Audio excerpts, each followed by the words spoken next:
This is honestly one of my favorite arguments.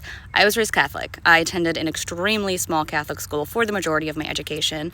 Uniform plaid skirt, knee-high socks, mass on Fridays and Sundays, you name it. I didn't grow up doing Bible study. I had religion class, 5 days a week for 8 years of my life. Bible study is usually interpretive, focused on personal reflection and discussion.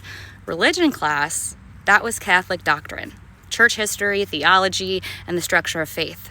It was taught like a subject, graded like math, tested like science. The more I learned, the more I realized that you can memorize dogma and still completely miss the point. For instance, people love quoting Leviticus 18:22.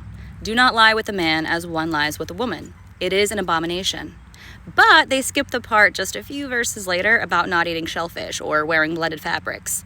You cherry pick what you fear, not what God intended. Then in the New Testament, they'll try to twist Paul's letters. But Jesus, the man Christians are literally named after, he never once condemned homosexuality.